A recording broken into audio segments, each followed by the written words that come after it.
Neon green laces. That's what I saw first. Just a flash of color in the rain-slicked alley, a small detail that, for some reason, made me slam on my brakes that late October night.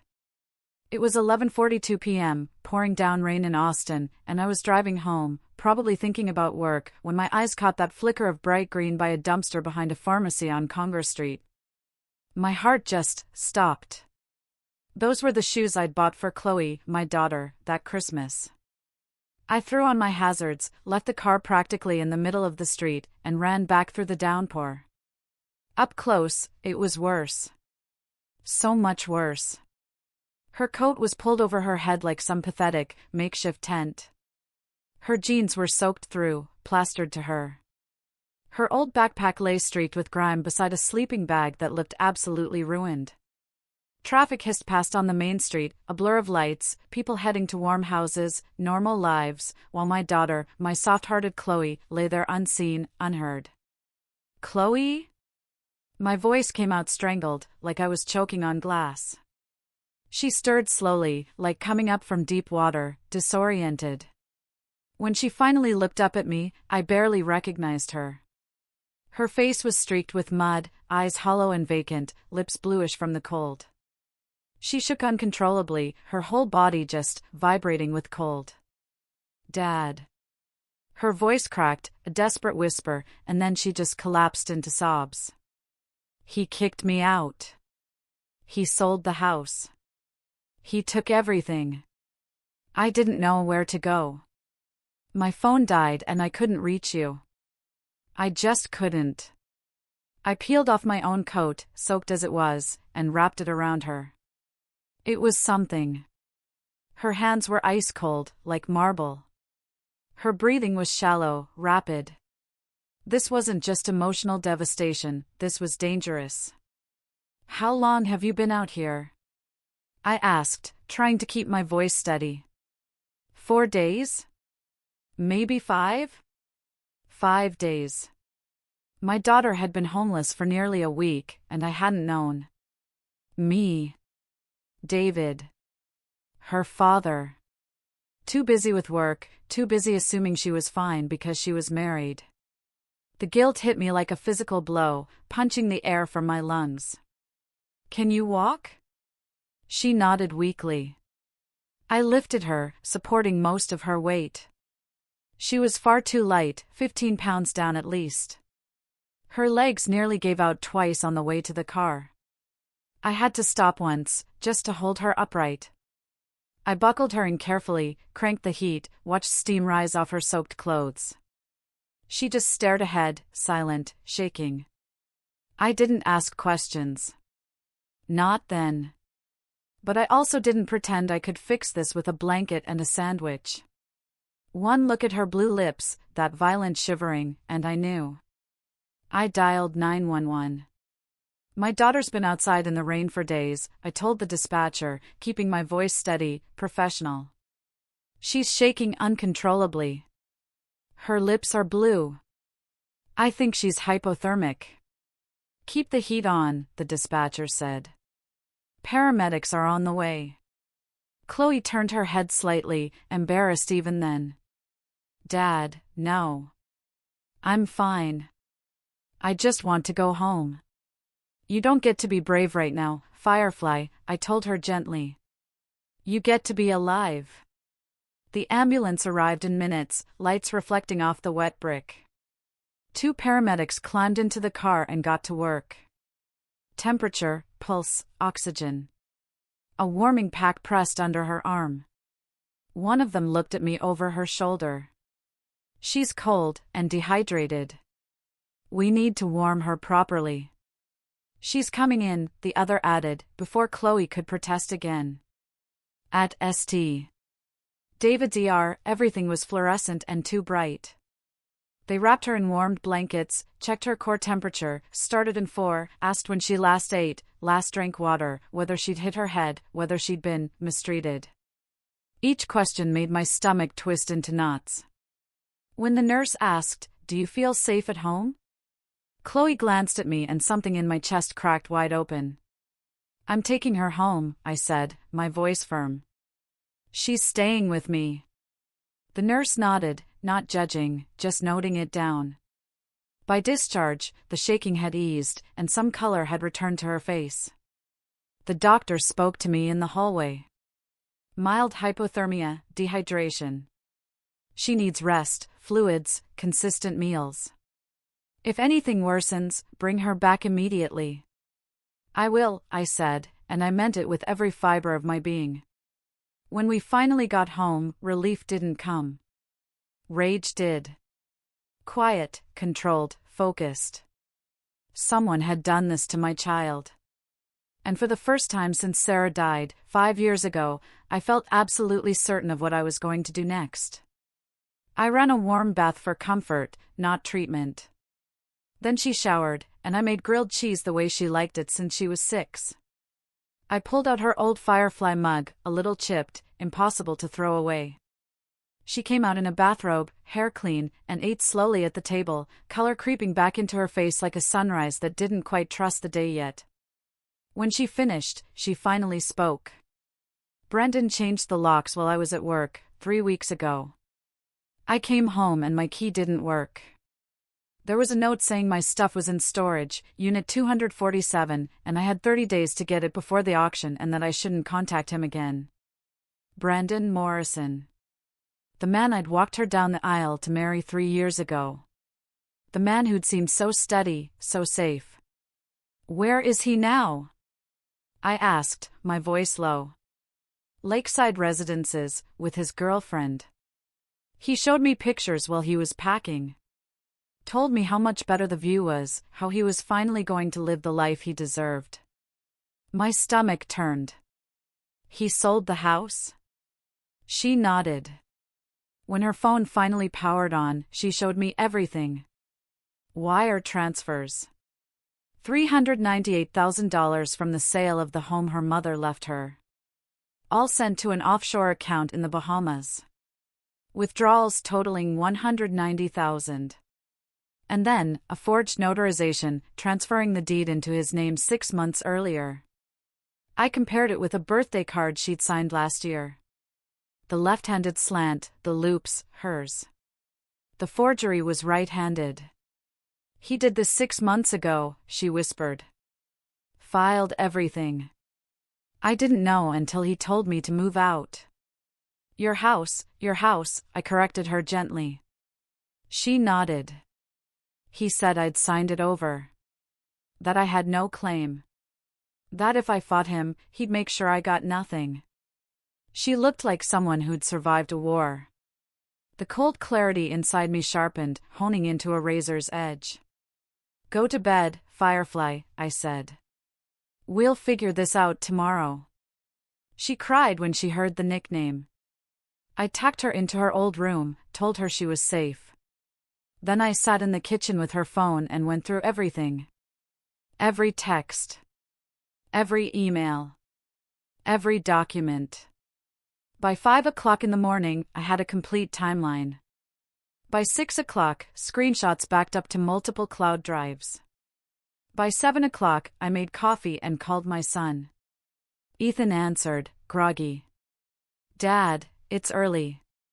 Chloe's here, I said, cutting to the chase. She's been sleeping on the street for 5 days.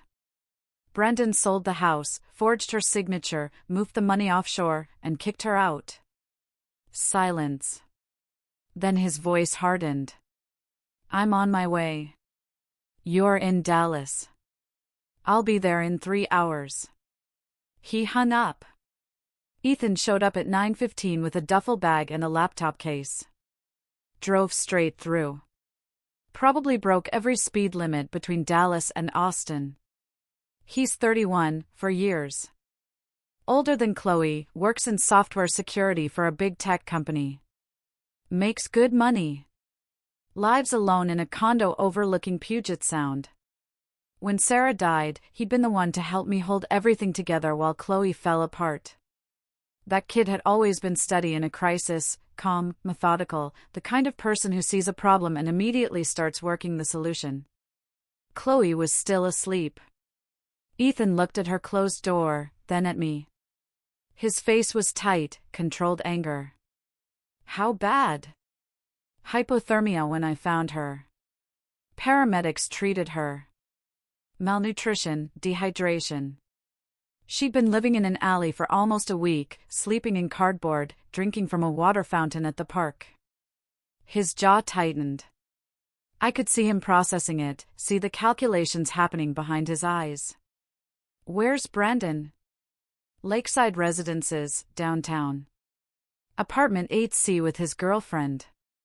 She know about this, about Chloe? According to Chloe's phone, the girlfriend's pregnant, 5 months along.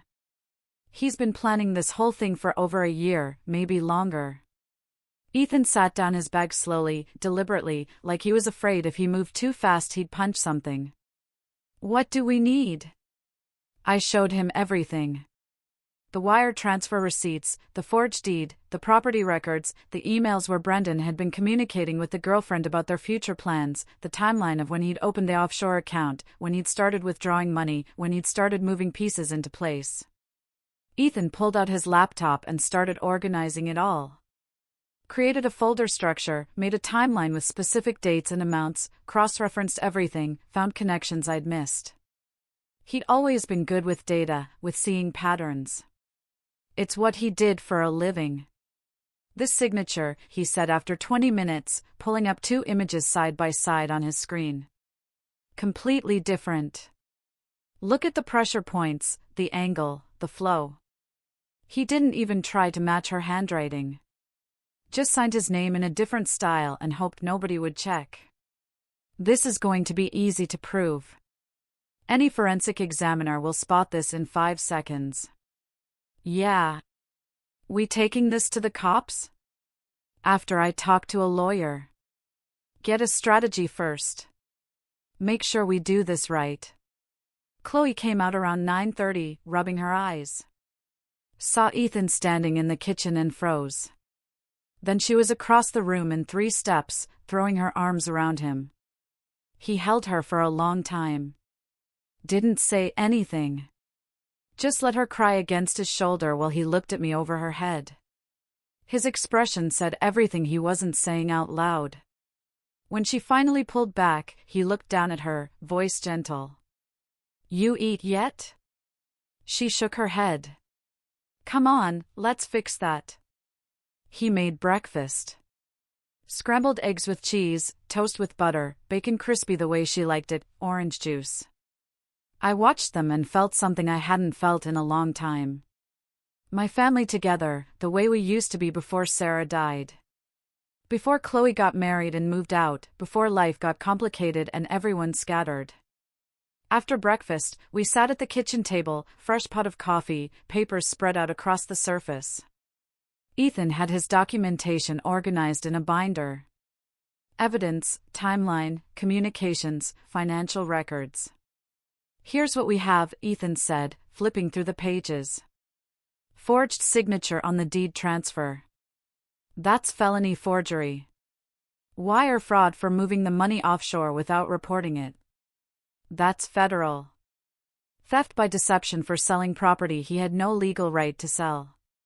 Probably more once we dig deeper into his finances. Can we get the money back? Chloe asked quietly. Her voice was small, fragile. We can try, I said. But first, we need to make sure he can't move it again. If he figures out we're coming after him, he'll transfer everything somewhere else. Somewhere we can't track it. I pulled out my phone and called Robert Evans at 10:45. He'd handled Sarah's estate 5 years ago when she died. Helped us navigate the probate process. Made sure the house transferred to Chloe clean and clear. He was smart, thorough, and absolutely ruthless when he needed to be. I'd watched him destroy Sarah's sister's attorney when she tried to contest the will. It had been surgical. He answered on the second ring. David, it's been a while. How are you, Rob? I need you. It's about Chloe. His tone changed immediately. Professional, focused. What happened? I told him all of it. The forged deed, the offshore account, the girlfriend, Chloe sleeping in an alley. When I finished, there was a long pause on the other end. David, what you're describing is multiple felonies. This isn't just a civil matter. Forgery, wire fraud, theft. This is criminal court territory. Good. I'm serious. This guy is looking at real prison time if we do this right. Even better. Can you freeze the accounts? I'll file for an emergency freeze today. We'll push for an expedited hearing. If the evidence is as clear as you're describing, we should be able to get movement on this. After that, we need to get police involved. Financial Crimes Unit. They'll want to open their own investigation. Do it. Whatever it takes. I'll bring Chloe to your office this afternoon. 2:00, I'll clear my schedule. I hung up. Looked at Chloe and Ethan sitting across from me. We do this clean, I said. By the book. No emotional decisions that compromise the case. No confrontations that give him ammunition. We let the system work. We let the evidence do the talking. Ethan nodded. Agreed. Chloe looked between us. What are you going to do? Get your money back. Make sure he goes to prison for what he did, and make sure everyone knows what kind of person he really is. I don't want revenge, she said quietly. I just want to move on. I just want this to be over. I leaned forward. Firefly, this isn't about revenge. This is about consequences. What he did to you is a crime. Multiple crimes. And if we don't stop him, he'll do it to someone else. The next girlfriend, the next wife, the next victim. This has to end here. She was quiet for a moment, then nodded slowly. Okay. That afternoon at Robert Evans's office, Chloe sat across from him and went through everything again. He took notes, asked questions, made copies. His expression got harder with each document. When she showed him the forged signature, he actually laughed. Short. Sharp. This is amateur hour. He didn't even try. Any examiner will tear this apart in minutes. Over the next week, doors closed around Brandon like a trap snapping shut. We filed papers, made copies, delivered documents, waited for hearings, and watched it happen. Robert filed for the emergency freeze and pushed hard with the evidence we had. The hearing happened Thursday morning. The judge reviewed the documentation. The hearing took 20 minutes. The judge agreed the signature analysis was compelling and the offshore transfers raised serious concerns. $267,000 still sitting in the account. The rest had already been spent on the apartment down payment, furniture, and what looked like a $20,000 engagement ring for the girlfriend. Detective Harper from the Austin Police Department's Financial Crimes Unit reviewed everything Friday afternoon. She was mid-40s, sharp eyes, no-nonsense demeanor. Former IRS investigator who'd switched to law enforcement. She looked through the documents for 30 minutes, asking pointed questions, making notes. Then she looked up at us. This is textbook fraud, she said flatly. I'm opening a formal investigation. I'll need to get warrants for his financial records, bank statements, credit card transactions, employment records, everything. We're going to build an airtight case. Meanwhile, Ethan kept digging. Found something else buried in Brandon's emails. Brandon worked at Kellerman Consulting as a senior analyst. Commercial real estate deals. Big money. And he'd been skimming. Ethan put together a package showing how Brandon had been stealing from client accounts over the past 3 years. Small amounts at first, then bigger. Always just under the threshold that would trigger automatic audits, hiding it in the same offshore account he'd used for Chloe's house money. Total theft around $130,000. Ethan's documentation was thorough. Dates, amounts, account numbers, transaction IDs, everything Kellerman would need to fire him and press charges. He sent it to Robert, who forwarded it to Detective Harper with a note suggesting she might want to notify Brendan's employer. Kellerman's legal team was informed and launched their internal investigation. They confirmed the theft and terminated Brendan's employment. Security escorted him from the building. They filed their own criminal complaint. Wednesday, Detective Harper called me. "We're moving forward with arrest. The evidence is solid. The forged signature, the offshore transfers, the employer theft. It's enough. We're picking him up tomorrow morning." Thursday morning, FBI agents and Austin police detectives walked into what used to be Brendan's office building. He was there cleaning out his desk. They read him his rights in the lobby. Cuffed him in front of the receptionist, his former boss, his former coworkers, everyone watching. Detective Harper called me after. She sounded satisfied. "He's in custody. Bail hearing tomorrow morning at 9 o'clock. Over the following days, something shifted in Chloe. Small things at first. She started checking the locks on my doors at night, multiple times. I'd hear her get up around 2 o'clock in the morning, walk through the house, test every window, every door, come back to bed, get up again an hour later, and do it again. She flinched when keys jingled. When my phone rang unexpectedly. When someone knocked on the door. One morning, I found her sitting at the kitchen table at 6 o'clock, still in her pajamas, staring at her phone, not scrolling, just staring at the lock screen. "You okay, Firefly?" "I keep thinking he's going to show up," she said, her voice barely a whisper. "That he's going to find a way to hurt me again. That he's going to take something else." I sat down across from her. "He's in jail. He can't get to you." "I know. Logically, I know that, but I still check the locks. I still jump when I hear footsteps outside. I still feel like he's watching me somehow." Ethan came down around the same time, heard the last part, sat down with us. "That's normal. You're safe now, but your brain hasn't caught up yet. It takes time." She nodded, wiped her eyes. "I hate feeling like this, like I'm scared of my own shadow." "You're not scared," I said. "You're careful. There's a difference." Thursday morning, we sat in the courtroom for the bail hearing. Chloe, Ethan, and me in the third row, Robert sitting beside us in his suit, leather briefcase on the floor.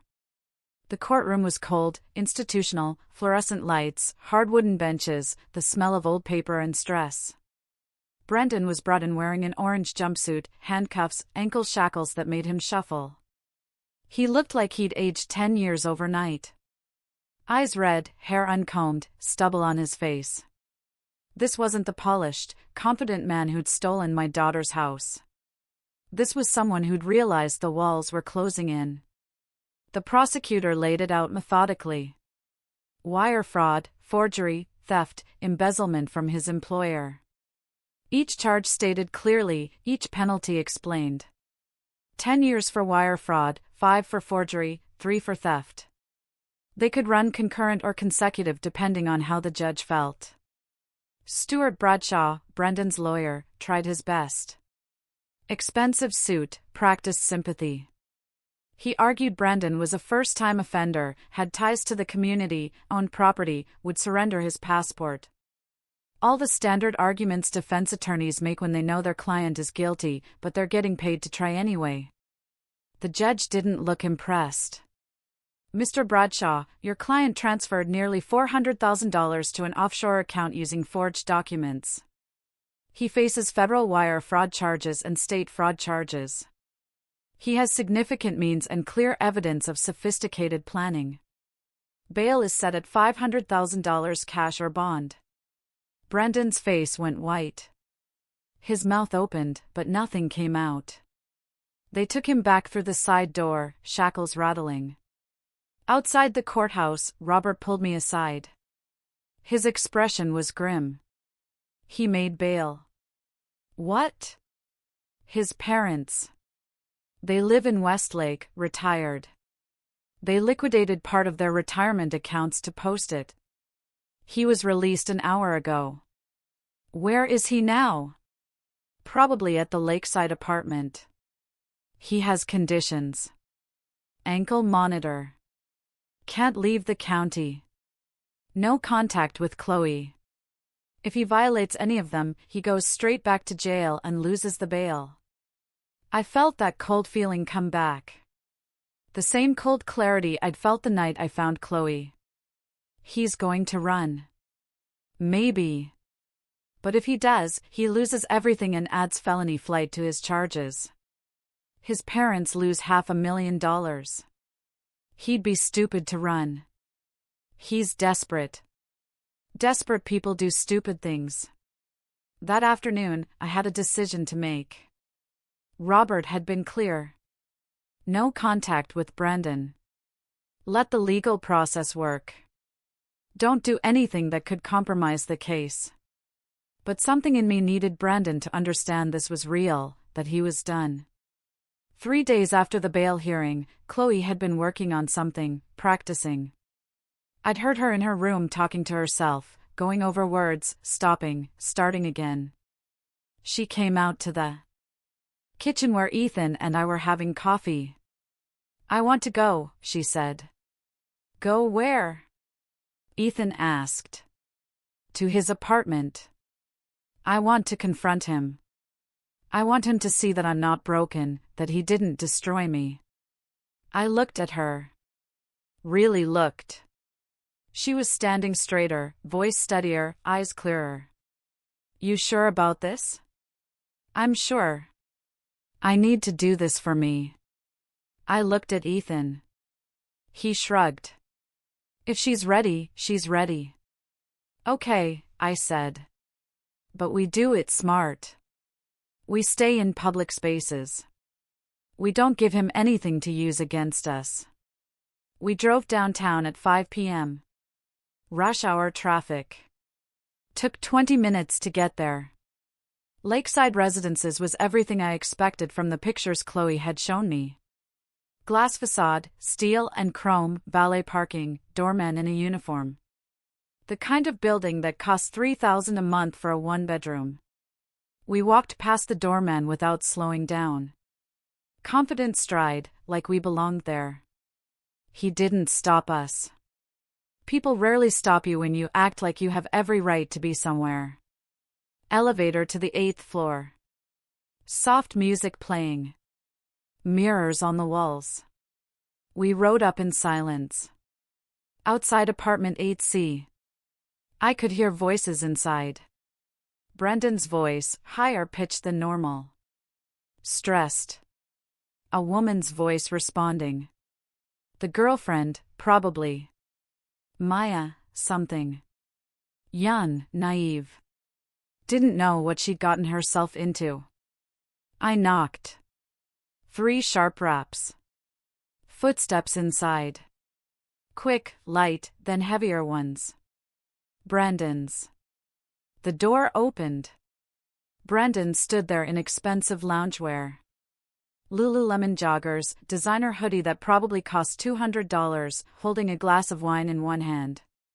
Behind him, I could see the apartment, open floor plan, modern furniture that looked like it came from West Elmore Restoration Hardware, floor-to-ceiling windows with a view of the river, everything sleek and perfect and paid for with stolen money.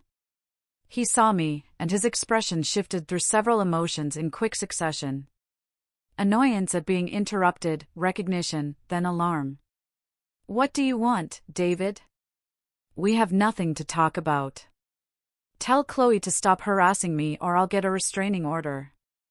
She hasn't contacted you once. She's been recovering in the hospital and at home. He blinked. That's not my problem. I pulled out my phone slowly. Deliberately.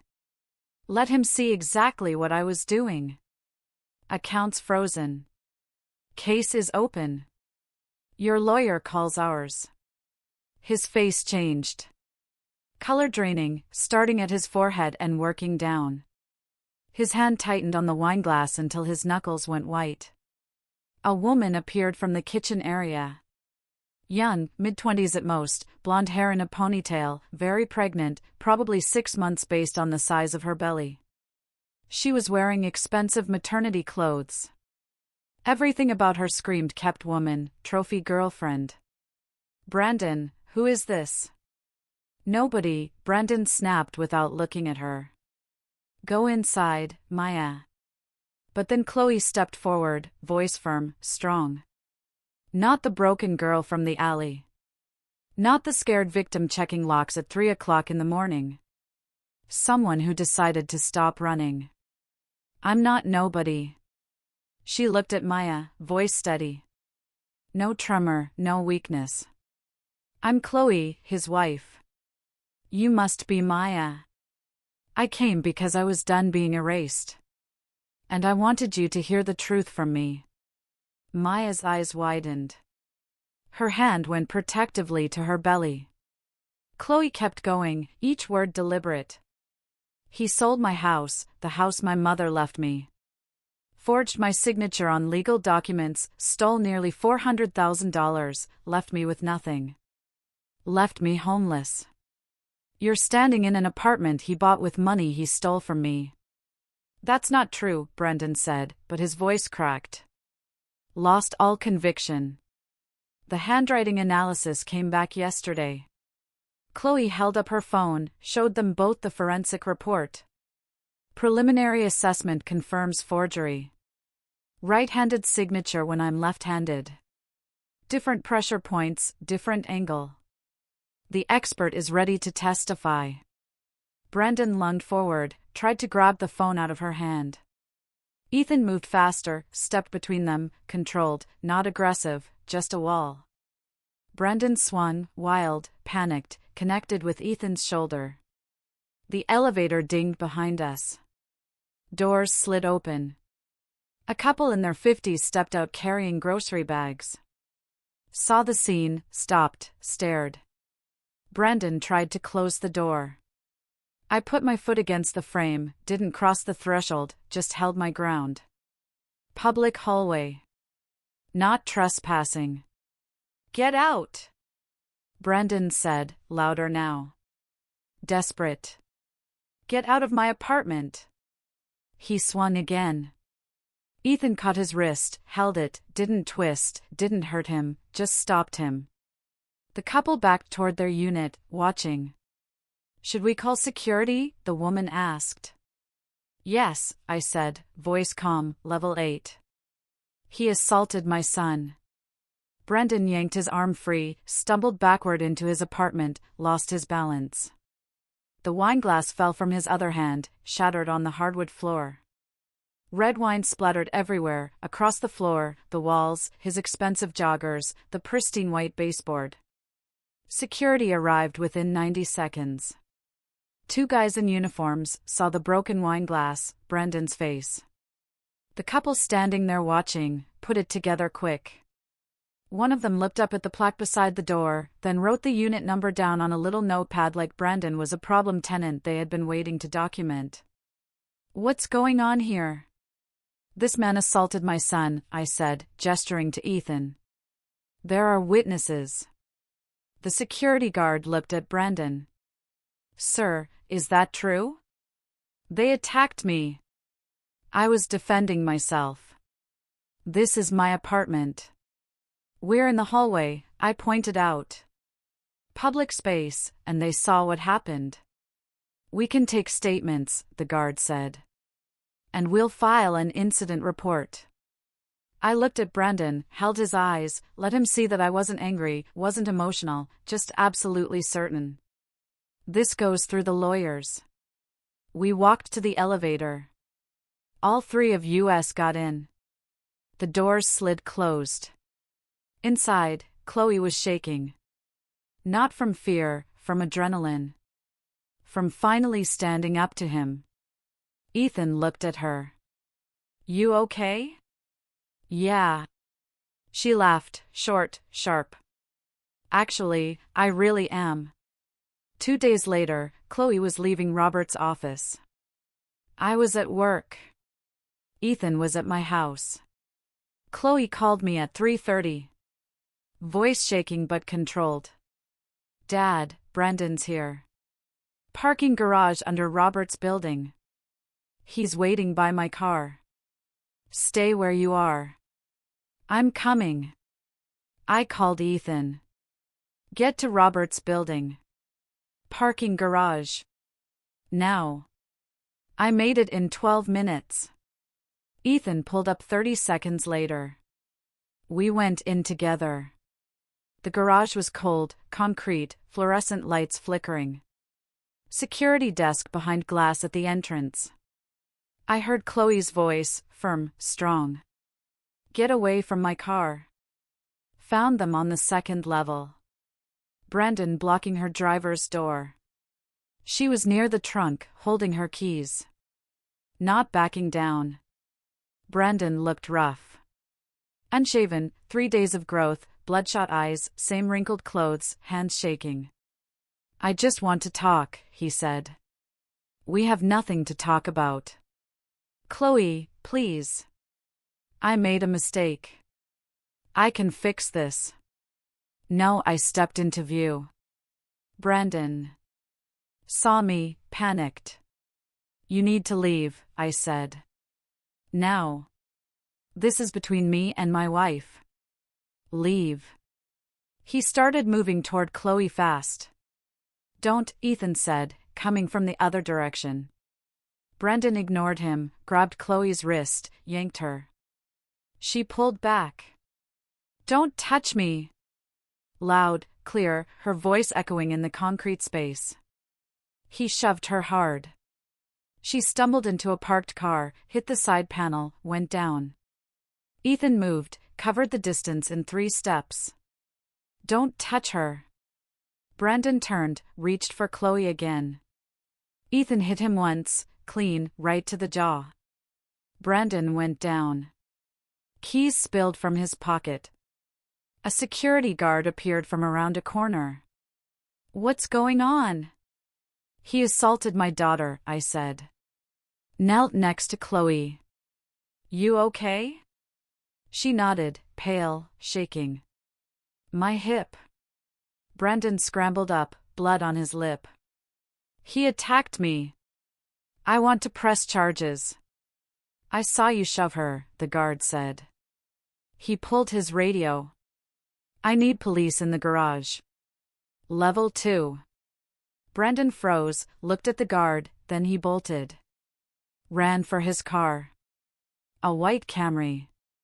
Stop, the guard yelled. Brendan got in, started the engine, threw it in reverse. He backed out fast. Too fast. Reckless. Chloe was getting up, off balance from being shoved, took a step. Brendan reversed hard. The bumper caught Chloe's hip as she tried to move away. She went down again. He froze for a second, looked at her, then hit the gas, screeched out. Ethan caught the plate. The guard was already calling it in. I dropped next to Chloe. Look at me. You hurt my hip? My knee? Can you move them? She nodded. Winced. Yeah. Don't move yet. We need paramedics. The guard was already on it. Ethan knelt on her other side. You're okay, Lil. Just breathe. The ambulance took Chloe to St. David's. Paramedics documented everything. Bruised hip, scraped knee, mild whiplash. X-rays showed no fractures. Discharge summary noted mechanism of injury, struck by vehicle in parking garage. Detective Harper showed up while Chloe was still in the ER. Looked furious. I've got the security footage, she said. The paramedic report. This is straightforward. Assault, hit and run, witness intimidation, and he's already out on bail, which makes this worse. How long to find him? I asked. He's in a registered vehicle. Plates flagged. He won't get far. She was right. They found him 4 hours later. Pulled over on I-35 heading south. Tried to run, got tossed, taken into custody during a high-risk traffic stop. Detective Harper called me at 9 p.m. We got him. He's in custody. Emergency bail hearing tomorrow morning. Friday morning, we were back in court. Same judge, but this time the prosecutor came armed. Your Honor, since his release 3 days ago, the defendant tracked down the victim at her attorney's office, assaulted her in a parking garage, and fled the scene after striking her with his vehicle. We have security footage, medical documentation, paramedic testimony. He is a clear danger to the victim and a flight risk. The state requests bail be revoked. Bradshaw started to rise. Your Honor, my client denies, Counselor, the judge said, flat. Sit down. Brandon leaned forward, mouth opening like he was about to plead his way out of it. The judge didn't look at him. Mr. Morrison, you do not get the floor. I've seen the footage. He turned one page, commas paperwork. Multiple angles, crystal clear. Bail is revoked. The defendant will remain in custody, pending trial. Brandon's face went white. They took him back. Outside, Robert pulled us aside. Now we file civil. Restitution comes through criminal court. Damages come through civil. Civil takes longer, but the liens start now. What? Chloe sues for the fraud, plus the assault and hit-and-run injuries. You sue for your direct costs, hospital bills you covered, emergency expenses, property damage if there is any. We go after him for everything. Over the next 2 weeks, Robert filed the civil suits. Chloe's lawsuit claimed fraud, emotional distress, personal injury from the parking garage assault, and medical costs. My lawsuit was simpler. Direct out-of-pocket expenses, $14,000 in hospital bills I'd paid, emergency costs, lost work time helping her recover. Brandon's attorney, Bradshaw, tried to frame it as a marital dispute, tried to argue community property, tried to claim Chloe had been aware of the sale. Robert crushed every argument with evidence. The forged signature, the offshore account, the timeline showing systematic deception. The judge wasn't having it. This isn't a divorce dispute. This is fraud and theft. The evidence is clear. By March, we had a settlement converted into a judgment. Court ordered Brandon to pay Chloe $398,000 from the house sale, plus $150,000 in damages for the fraud and assault, plus $92,000 in medical costs and legal fees. Total $640,000. The court also ordered wage garnishment and bank levies. Any money Brandon earned for years would be subject to garnishment until the judgment was satisfied. Any assets he acquired, any inheritance, any lottery winnings, anything, would have automatic liens against it. He'd be paying it until the judgment was satisfied, and judgments can be renewed. Kellerman Consulting's lawsuit added another $128,000 he owed them with interest accruing monthly. The criminal case moved through the system over several months. The wire fraud went federal. The assault and hit-and-run stayed in state court, and the agreements were coordinated so the sentences ran together. The evidence was overwhelming. Security footage from multiple angles, witness testimony, medical records, forensic analysis. Brandon's own financial records that showed everything. His attorney recommended taking a plea deal. Fighting it would mean years of trials and almost certainly more prison time. Brandon pleaded guilty to all counts. In exchange for the plea, they recommended a combined sentence, 8 years in federal prison, expected to serve about 85% with good time credit, followed by 3 years of supervised release. The judge accepted it. At sentencing, Chloe gave a statement. Short, direct. He didn't just steal my money. He stole my home, my security, my ability to trust. He left me homeless in the rain. Then he hunted me down and tried to hurt me again. I want him to understand that what he did has consequences, real consequences, and I want to make sure he can never do this to anyone else. The judge looked at Brandon. The court accepts the plea agreement. 8 years in federal prison, followed by 3 years supervised release. Permanent no-contact order. All restitution and civil judgments remain in effect. They took Brandon away. He twisted his head toward us like he wanted one last reaction. The deputies kept walking. Nobody followed his gaze. Outside the courthouse, Chloe looked at me. Is it really over? Yeah, Firefly. It's over. By April, the money was finally moving back through the system. The apartment was sold to satisfy the judgment. Maya got nothing from it since it was bought with proceeds of a crime. She'd moved back to Arizona months ago. The money came through. All of it. $398,000 from the house sale. The damages. The medical costs. Everything Robert had fought for. Chloe started house hunting in May. Found one in June. A bungalow in Hyde Park. 2 bedrooms, original hardwood, craftsman fireplace, big windows, backyard with fruit trees. She paid cash. $410,000. Moving day was a Saturday in late June. Warm. The first real summer weather Austin had seen. Ethan and I spent the day helping. Carried boxes, set up furniture, hung pictures, made the place feel like home. Around 6, we ordered pizza, sat on her new couch, eating straight from the box. This feels right, she said. Being here, having my own place again. You earned it, Ethan said. She looked at both of us. Thank you for everything. For fighting for me when I couldn't fight for myself. That's what family does, I said. We stayed until 8, made sure everything was set up.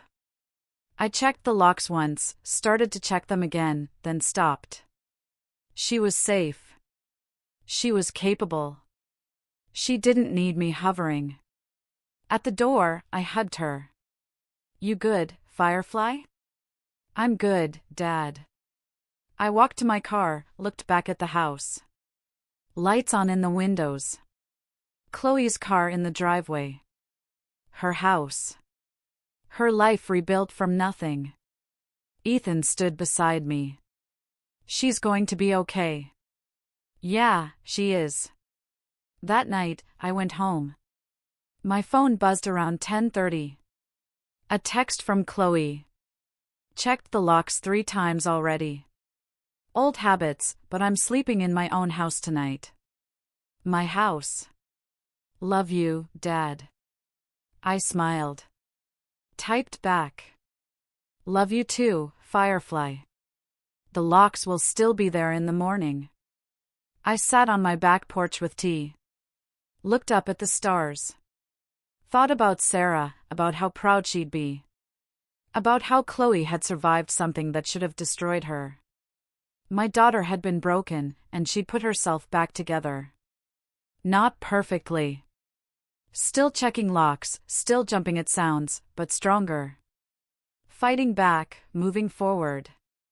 That was all I'd ever wanted. For her to be okay, to be safe, to be rebuilding. Mission mostly accomplished. I finished my tea and went to bed. Outside, the city was quiet. And somewhere in Hyde Park, my daughter was sleeping in her own house, in her own bed, still checking the locks, but finally home. Have you ever found yourself fighting for someone you love, just when they couldn't fight for themselves?